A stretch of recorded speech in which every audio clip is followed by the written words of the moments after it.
இன்றைக்கி நம்ம வீடியோவில் ஆர்டிக்கல் 5 to 11 இருக்க சிட்டிசன்ஷிப், இந்தியன் சிட்டிசன்ஷிப் நம்ம கான்ஸ்டியூஷனில் எந்த ஆர்டிக்கலில் வருது, 5 to 11 வருது. ஸோ அதை பற்றி தான் பார்க்க போகிறோம். ஒரு இந்தியன் சிட்டிசனாக இருக்கணும் அப்படின்னா நம்ம சிட்டிசன்ஷிப் ஆக்ட் 1955 என்ன சொல்லியிருக்காங்க, அக்வைர்டு பை பர்த் அப்படின்னா இங்கே பிறந்திருக்கணும். டெசன்ட் ஒரு பரம்பரைக்கு அடுத்த பரம்பரை, அடுத்து ரெஜிஸ்ட்ரேஷன் மூலிமா இங்கே பிறந்து ரெஜிஸ்ட்ரேஷன் பண்ணியிருந்தாங்கன்னா. ஸோ இதெல்லாமே நம்ம கான்ஸ்டியூஷனில் சொல்லப்பட்டிருக்கிற பார்ட் 2ல் இருக்க ஆர்டிக்கல் 5 to 11 சிட்டிசன்ஷிப் ஆக்ட் 1955 சொல்லியிருக்காங்க. இப்போ இந்தியா சிங்கிள் சிட்டிசன்ஷிப்பை தான் அவங்க அங்கீகரிக்கிறாங்க.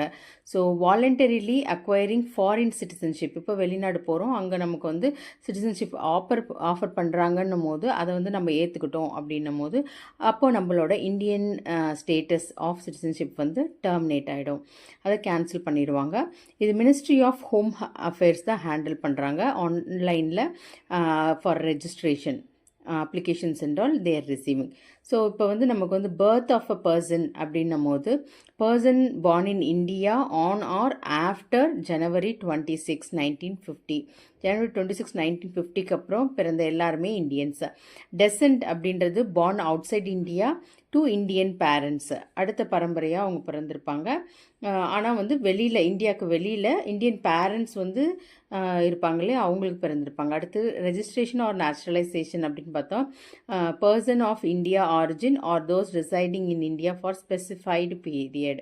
ஸோ கொஞ்சம் காலங்களுக்கு கொஞ்சம் வருடங்களுக்கு இந்தியாவில் வாழ்ந்திருப்பாங்க. அதே போல் ஆனால் அவங்க பேரண்ட்ஸ் அப்படின்னு பார்த்திங்கன்னா அவங்க இந்தியாவில் பிறந்து வளர்ந்தவங்களாக இருக்கணும். ஸோ இது எல்லாமே நமக்கு citizenship act 1955 acquisition and determination after 1950 அந்த ஆக்டில் சொல்கிறாங்க. கான்ஸ்டியூஷன் ப்ரொவிஷன்ஸ் பார்த்தா ஆர்டிக்கல் 5 to 11 என்னென்ன ரெஸ்ட்ரிக்ஷன் இருக்குது அப்படின்னா, நோ டியூவல் சிட்டிசன்ஷிப், 2 இடத்துல சிட்டிசன்ஷிப் வாங்க முடியாது. சிட்டிசன்ஷிப் வாலண்டியராக அவங்க வேண்டானோ இது பண்ணிவிட்டு குட் பண்ணிவிட்டு இன்னொரு கண்ட்ரியில் சிட்டிசன்ஷிப் எடுத்துக்கலாம், அப்போ கன்டினியூ பண்ண முடியாது. இது எல்லாமே நமக்கு இந்த சிட்டிசன்ஷிப் ஆக்டில் அண்டரில் வருது. அடுத்து பார்த்தோம்னா நம்ம இங்கே நமக்கு ஓசிஐ அண்ட் என்ஆர்ஐஸ்ன்னு சொல்லிட்டு ஒரு கேட்டகரி இருக்குது. அது என்ன, ஓசிஐ அண்ட் என்ஆர்ஐ. என்ஆர்ஐ அப்படின்னா non resident Indian, overseas citizen of India அப்படின்றது தான் ஓசிஐ. ஸோ இப்போ இவங்க யார், என்ஆர்ஐ அப்படின்றவங்க இந்தியன் சிட்டிசன் ஆனால் வெளிநாட்டில் வசிக்கிறவங்க.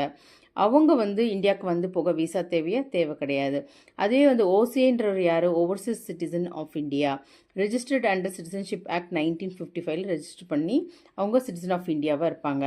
அவங்களுக்கு ஓசிஐ கார்டு ஒரு லைஃப் லாங் வீசா மாதிரி அவங்களும் போய்க்கலாம். அடுத்து all Indians of an Indian citizen, all rights, ஒவ்வொரு இண்டியன்ஸ்க்கும் எப்படி ரைட்ஸ் இருக்கோ அதே மாதிரி என்ஆர்ஐக்கும் all rights of an Indian citizen applicable ஆகும். ஓசிஐயில் இருக்கவங்களுக்கு பார்த்திங்கன்னா சில ஃபீல்டில் அப்ளிகபிள் ஆகாது, எஸ்பெஷலி பொலிட்டிக்கல் ரைட்ஸ் அவங்களுக்கு கிடையாது. சிட்டிசன்ஷிப்பாக இவங்க அக்வயர் பண்ணி அவங்க கன்சிடர் பண்ண முடியுமா என்ஆர்ஐயை அப்படின்னு பார்த்தா ஆமாம், அவங்க இந்தியன் சிட்டிசன். அது eligible after 5 years as OCI plus 1 year of registering, 1 year குடியிருந்திருக்கணும்.